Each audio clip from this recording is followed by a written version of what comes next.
Mike sent you. Here's the address. Dad might be over at... Ooh, a tape.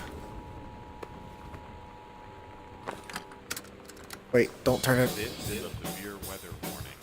The Northwest Weather Service reports.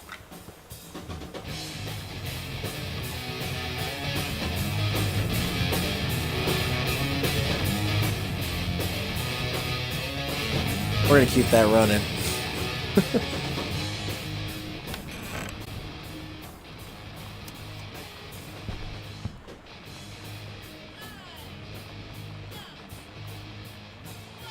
The Heaven at the Edge of the World, Samantha Greenbrier Grays.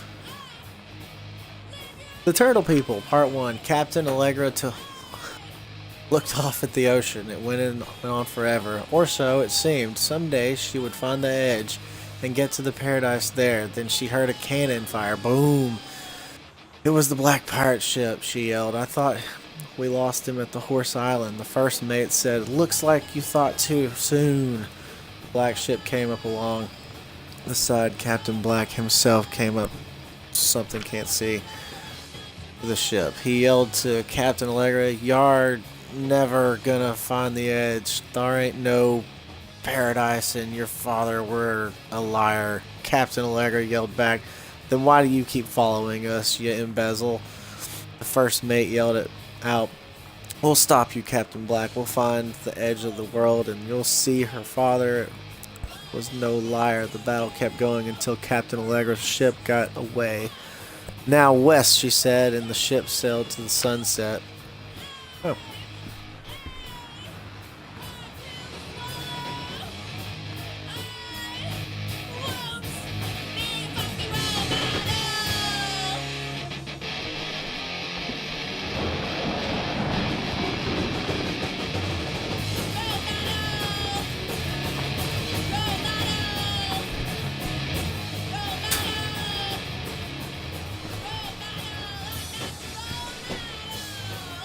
There's not a damn remote control anywhere. Empty matches.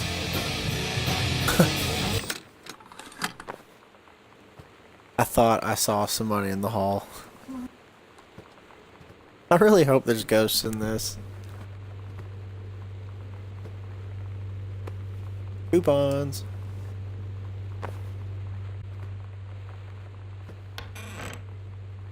Why is every room's lights off? No, they're home. They're just fucking with me.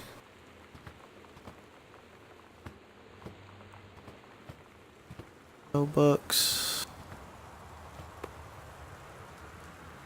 World history. College books.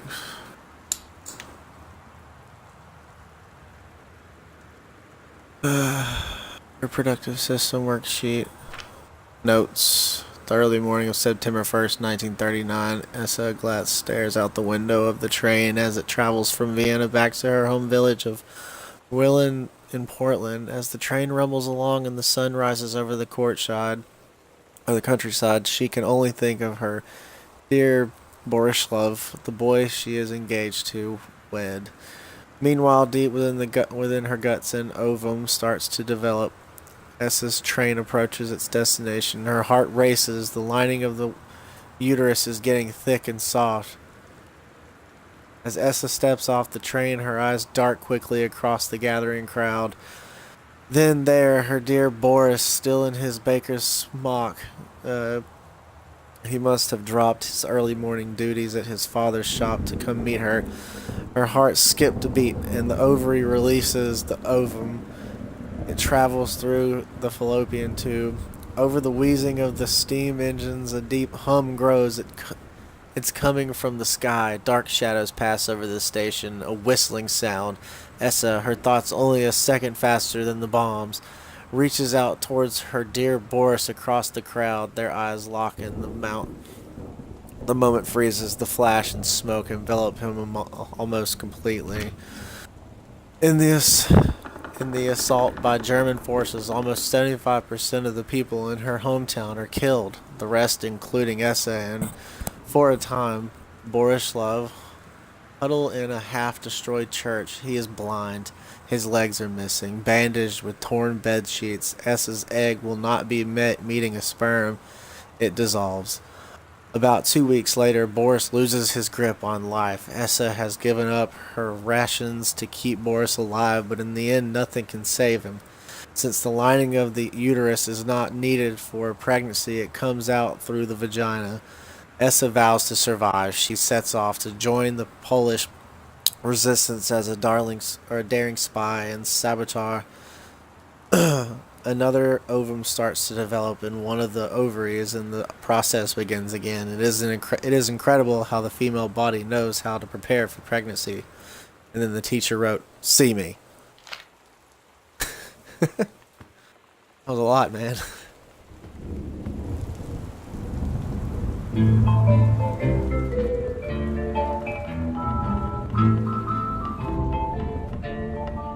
Oh, this is the dad's quarters. Oh, I always knew that someday we'd be through.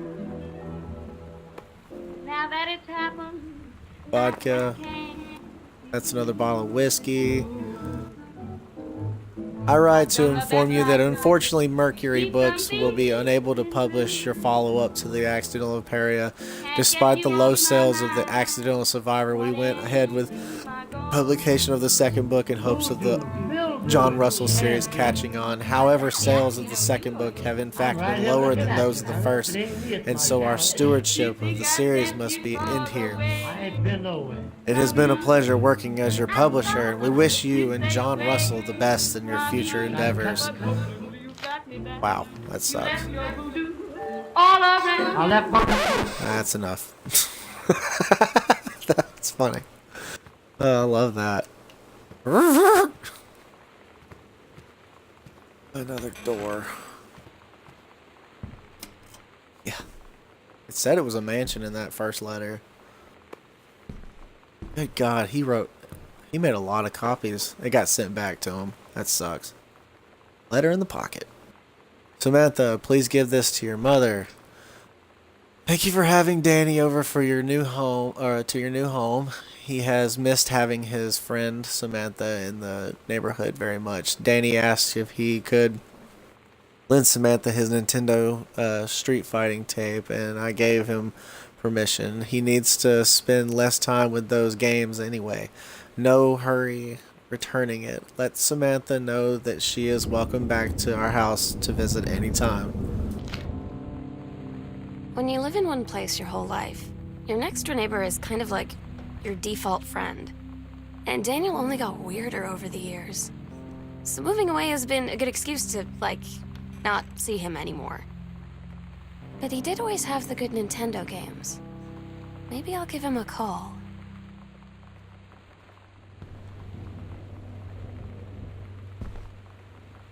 A note. Katie, please tell Mom and Dad sorry about the stuff that's missing.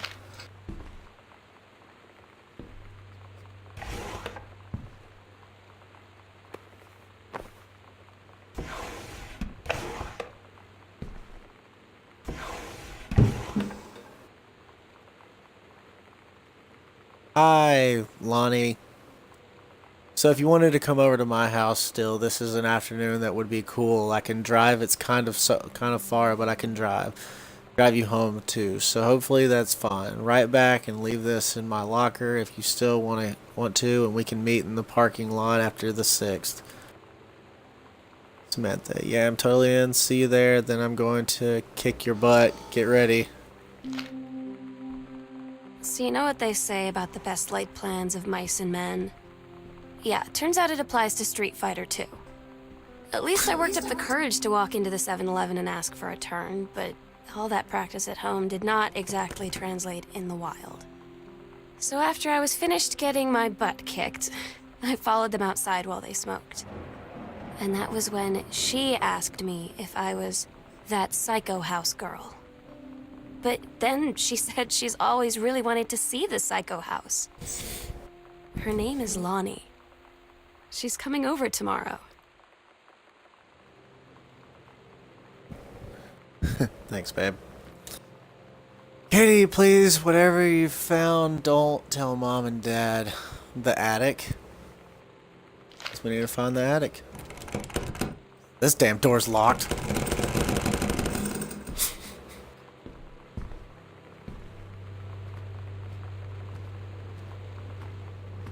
Walk too slow, lady.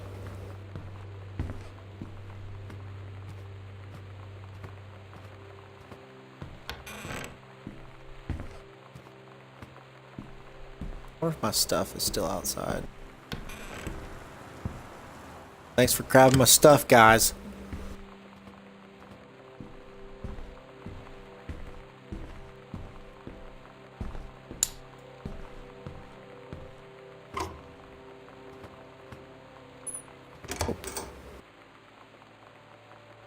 Newspaper clipping. Control burn schedule for Boone County. Plumes of smoke will rise above the northeastern region of Boone County over the better part of the next week. As part of the Forestry Service run control burn of overgrown sections of the Flint Lock National Forest, forestry crews have been preparing the area for months. The burn operation will take place between 8 a.m. and 5 p.m. on Monday, Tuesday, Wednesday, and possibly on to Thursday, depending on speed of progress, according to the Forestry Services. In addition to removing dead and overgrown vegetation that can lead to wildfires in drier months, the operation will serve as a valuable training tool for the forestry and firefighting personnel involved, said senior conservative Janice Greenbrier. Smoke will likely linger in the area through the following weekend. Oh, that's weird. But I guess it's safe.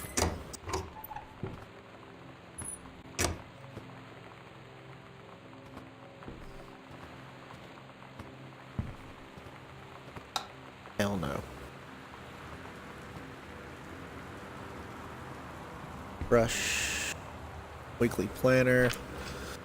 Monday, couples bowling. Wednesday, cooking class, take apron. Friday, ballroom dancing. Monday, couples drunk. Okay, so there's marital problems. Monday, they're not doing couples bowling. Wednesday, they're still doing cooking class. No ballroom dancing. 2 weeks in a row. And then there's no ballroom dancing on the 4th week.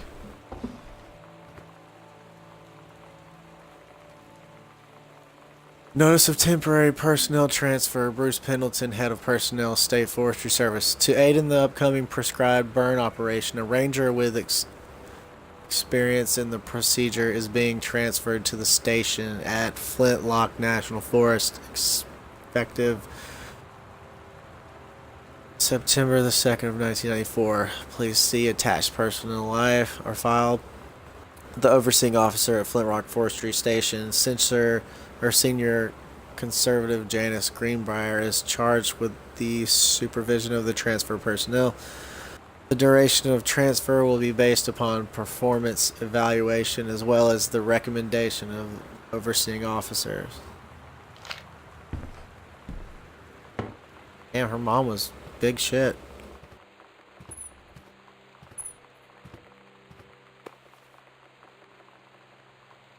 Brat mobile. Body.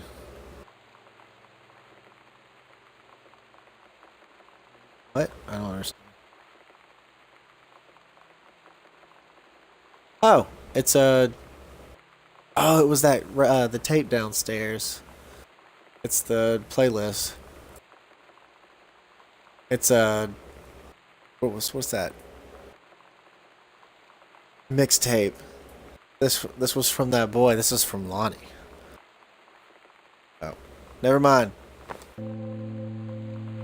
It's weird hanging out with girls. Daniel was around ever since I was little, and other girls? I don't know.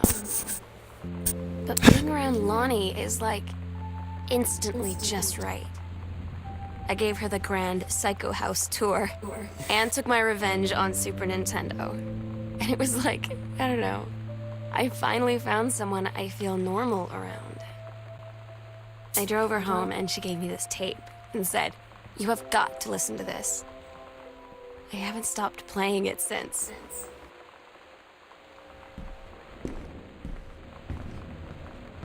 Says, stop leaving every damn light in the house on. You're as bad as your sister. Daniel called again. He wants his Nintendo